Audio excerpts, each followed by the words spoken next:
A wealthy aristocrat leads a double life as a renowned vigilante in a black cape and cowl known as Batman. Just kidding. It's Zorro.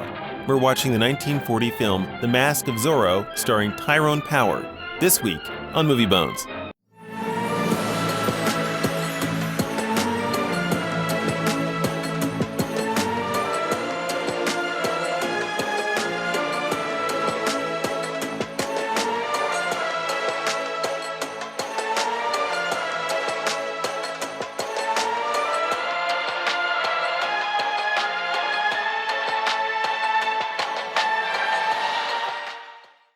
Ryan, I have questions. Like, what good is offering all the pesos in the world to people you know that the minute they get it, they're just gonna take it right back from them again in taxes, okay? And why does a film with Zorro in the title have just one, what I would call real sword fight? And beyond everything else, how can a Zorro film be this freaking boring? You know? Just for the folks out there, I'm just going to give you the quick synopsis, but you guys know the drill with Zorro, right? Out there, you guys know the drill. Spanish aristocrat returns to Spanish colonial California, only to find that the ones running the show now have gone completely cartoonishly corrupt. He remembers that some guy in Sherwood Forest dealt with this problem and said, I'll do that, but, with a snazzy black getup and mask. Filling the mask this time, though, is Tyrone Power, and his nemesis, the Captain Esteban Pasquale, is none other than Basil Rathbone. There's a Prince John character in Don Luis Quintero, played by J. Edward Bromberg, that needs to be kind of pressured into going back to Spain. And that's, the setup you already knew. There's a love interest who is the daughter of the Prince John character, but that's pretty much it. And so, Ryan, where do you want to start with this? You could go with the acting style, you could go with, there's so many different ways you could start talking about this, but where do you want to start? Fun fact, I don't know if you know this or not, but the guy that played, and I don't know his name, folks, you know me, but the guy that played the priest in this movie also actually played the friar in Robin Hood. And that's so on point for something like this, because you're watching this film, and it's like, oh, well, they just took Robin Hood and they just made a Zorro film out of it, That's exactly what in fact, they exactly took the exact friar, and they didn't even change his role. The guy who played the friar plays, and I don't remember the character's name. He played the exact name of the friar, but it's like, hey, it's Friar Tuck. As I kept calling him Friar Tuck the whole time. So I was watching this movie, and my wife was half watching it, but then she started watching it like when we, sat down to eat dinner and everything, because we like dinner in a movie. But when she was watching it, and she was watching this character, and she just kind of randomly blurted out, like, oh, he reminds me of Friar Tuck. And she doesn't watch older films. She's not against them, but she just doesn't watch them. She didn't really have access to them when she was a kid. So, obviously, she had not watched a 1930s to 1920s rendition of Robin Hood and everything. So I always look up the cast because I want to know what else they've been in. Yeah. No matter what movie I've watched. And so I get down to his character, and I'm scrolling through. I find his filmography, and sure enough, talk about being he, typecast. And I'm fairly certain he got this part because of the similarities to Friar Tuck. I can almost imagine Basil Rathbone, who's in this movie, and it's like, whose career is littered with just bad guy roles, pretty much. I could imagine him walking onto the set, it's like, and I thought I was being typecast, It's like, you got it really bad. You can't even get out of this. You can't even get out of those priestly robes, So the Hays Code, it was the start of movies having guidelines, a rating system, and everything. And while I don't know for a fact that this movie was affected by it, the code was written in 1930 and was implemented in 1936. And it does drastically change how movies were presented to the audiences. You can actually go and watch movies especially movies that are happening around or in the roaring 20s. They are more, I would say, more like rated R movies are today. Not all of them, but a couple of them are. There's more mature stuff in it, More mature. Their willingness to show the human body in different aspects. Not so much going off into the deep end, but the willingness to show more of the human body. More... Yeah, we saw that in Metropolis. More slangish / I would say cuss words, but cuss words have evolved over time. Bad words have evolved over time. So maybe more slang, more types of violence, more willingness to show what that violence is. Yeah. Which I will say, I mean, one thing that this movie kind of surprisingly does to me, because earlier in the film, it does something different. Like earlier in the film, a guy gets stabbed, and you can tell. I mean, these movies are what they are. You could tell that, the stab was under the arm type of stab. But the main fight of this movie, which was really the only fight of this movie, maybe the guy actually gets like stabbed in the chest. Spoiler alert! But a guy gets stabbed in the chest, and you actually see it happen, and you're going, "Oh!" I was like surprised by that because I was like, I didn't think they'd show it like that. That was like one bit of risk that they might have taken, but it's probably about the only risk I can imagine this whole film taking. Because after watching it, and I'm going to say this film, for me, it has this style of acting that from the period is like one of the ones I hate the most. To make kind of like an analogy to this, if you guys know what a metronome is, right? It's the thing musicians use. It goes back and forth very regular. It makes clicking sounds, right? So you can keep time. And it's like that every conversation, every line that's delivered is made in a very tick-tock fashion. So there's not even any chance. And the emotions change on a dime. So it's like this, and then suddenly the other person is no time to absorb the information that's being said and just goes straight to the next line. And it feels so tick-tocky, and it was so regular. It started to actually put me to sleep a little bit. That the reason why I was feeling sleepy, besides the fact that it's huge amounts of talking in this film without doing. And it's like, I'm not even paying attention to what they're saying anymore. You know what I'm saying? Yeah. The issues that I had with the movie kind of, I would say, are, along those lines. It was sort of unclear to me at times, like who the actual antagonist of the film was. Because while I'm going to call him the governor of the place, the mayor, the governor. Quintero. Quintero. Yeah, the Quintero. While he was bad, he was also kind of a bumbling idiot. And he didn't seem like he really he was doing harm, but he didn't seem like he meant to be doing harm. Do you get what I'm saying? It's like it's almost like he'd be too inept on his own to do anything of real harm. Yeah. He doesn't seem to have, he's more just greedy. And I suppose if it came right down to it, if he saw an opportunity for greed that actually hurt somebody else, he wouldn't have a problem doing it. Yeah. They make him oddly the last villain, which is like the more threatening villain is dispatched earlier. And, yes. and he's also, if you can call him interesting, I mean, Basil Rathbone, he can entertain with chewing the scenery for a while, but once he's out of the way, it's like all you're left with is the bumbling guy, and then you still have like 10 more minutes of film, even after that moment, and it's all just like he's able to capture Zorro even when the other guy didn't, and then throw him in prison, and then have all these other machinations that happen all in 10 minutes. Like, yeah. I am completely out, dude.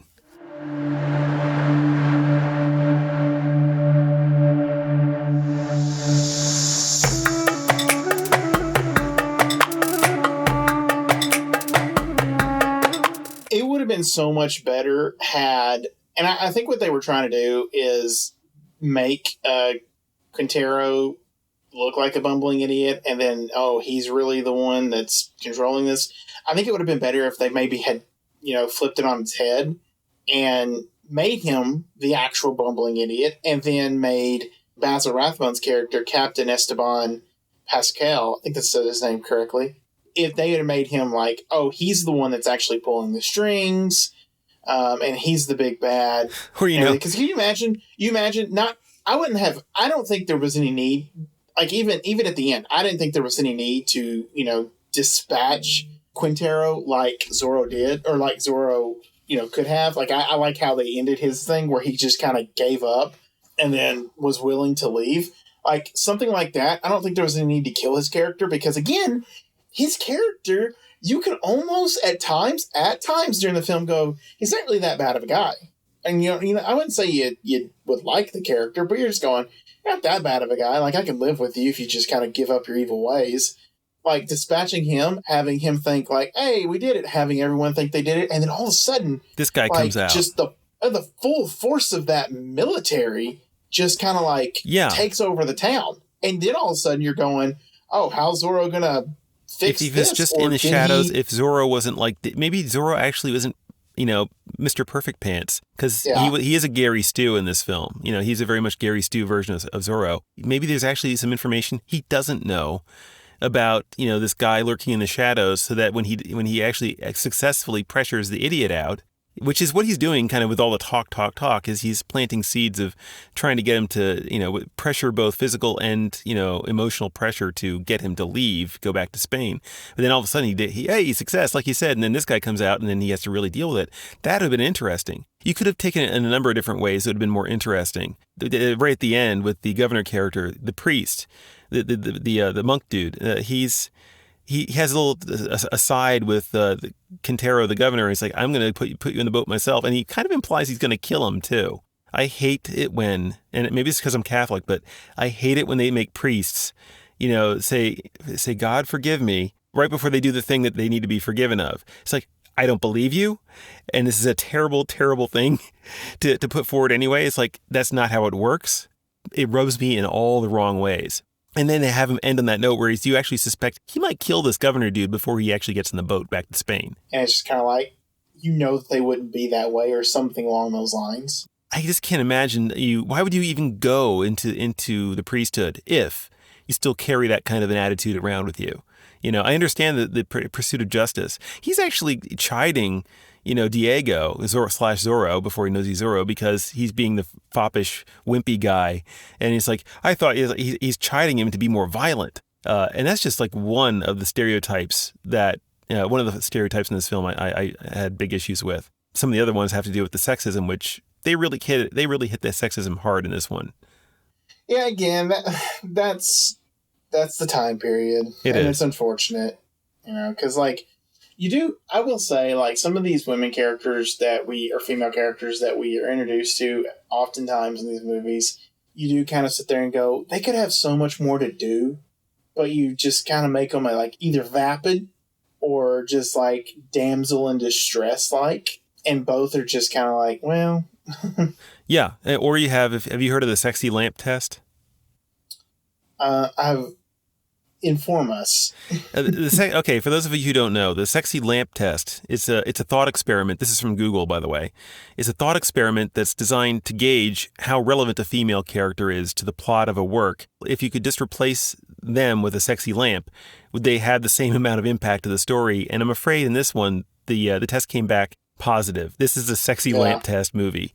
I agree. I mean, she's a pretty person, but I mean, most of her whole arc is just, honestly, she's more there just to move the plot forward as a character, but not her movie. You know what I mean? She's the object that moves the plot forward. If you replaced her, if you had a MacGuffin movie, she would be like part of the MacGuffin. And so, which isn't saying great things, but it's but it's not just her either, because you have, was it the way that, Diego's dad talks to his mom. It's like, what a son, you bore me. Like he didn't have anything to do with it, It's or it's what is it? She's in the church praying literally for a handsome man, and there he is,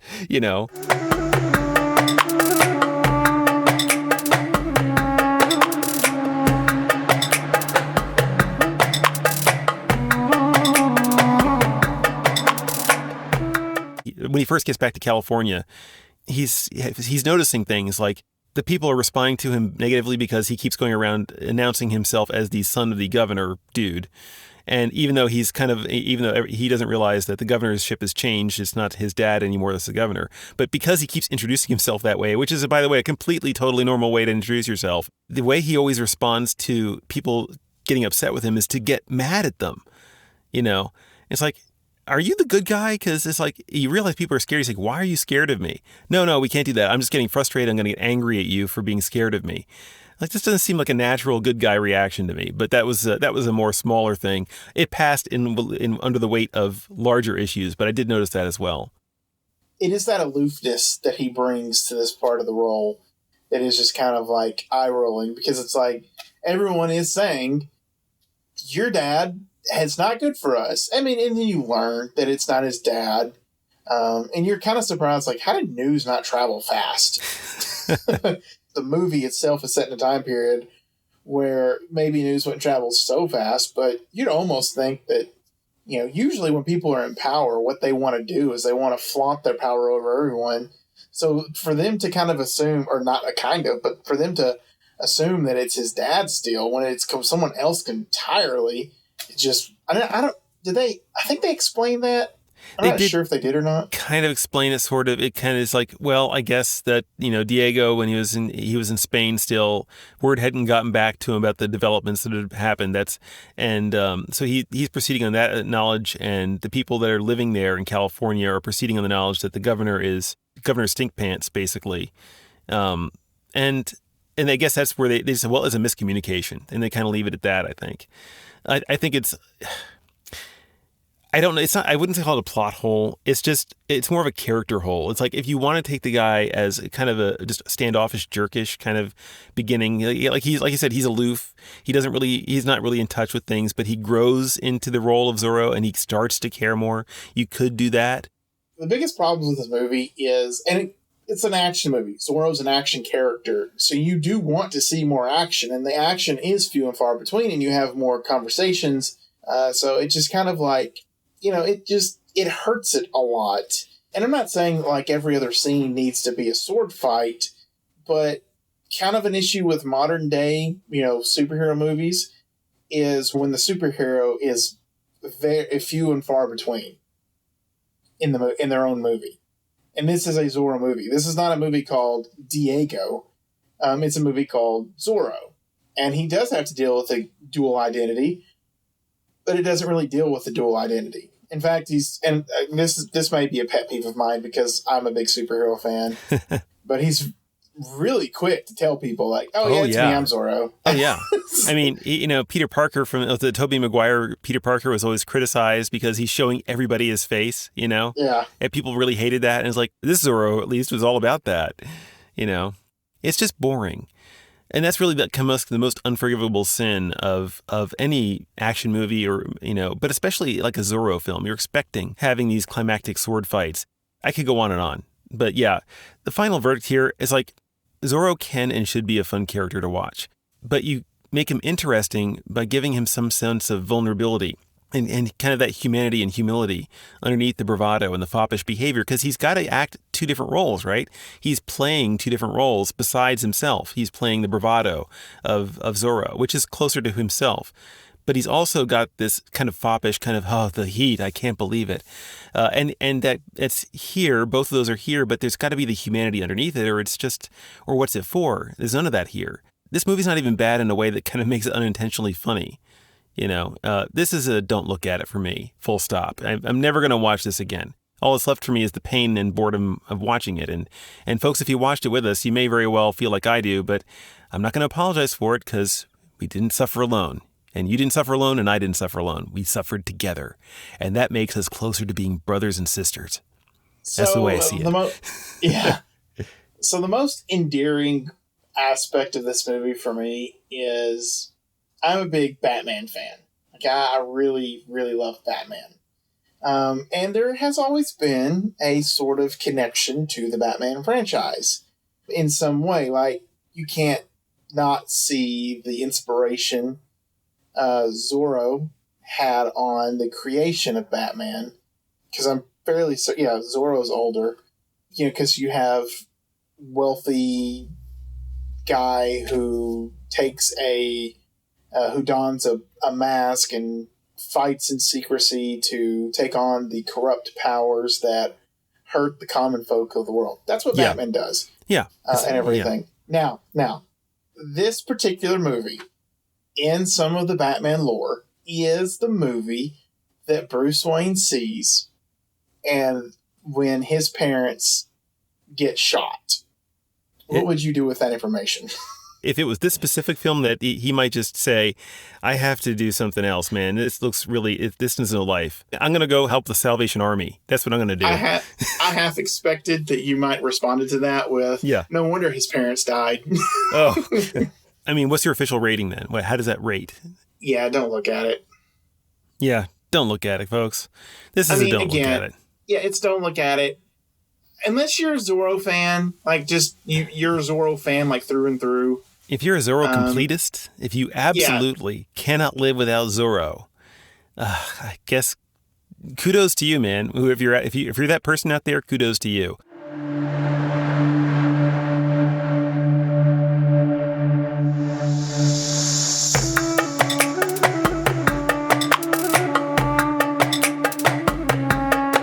But anyway, at this time, folks, we'd like to remind you that if you're enjoying this shared adventure through film history, please do interact with us.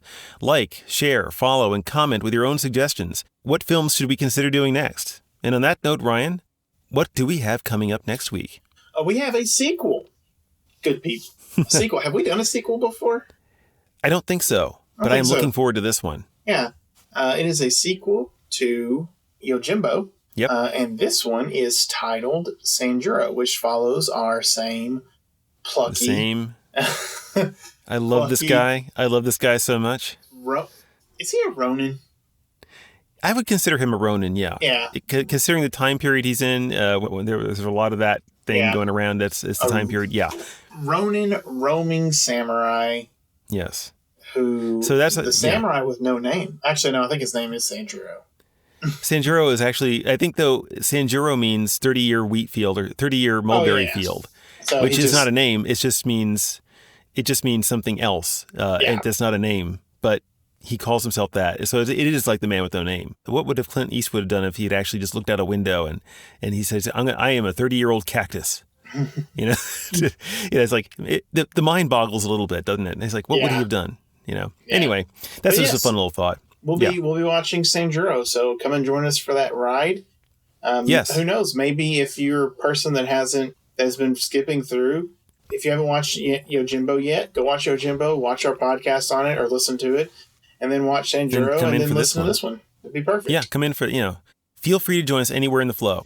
I don't think there's anything much else to say, Ryan. So I guess that's about it, folks. We will see you guys next week, and Ryan, I'll see you next week. See you next week. Thanks, man. Take care, folks.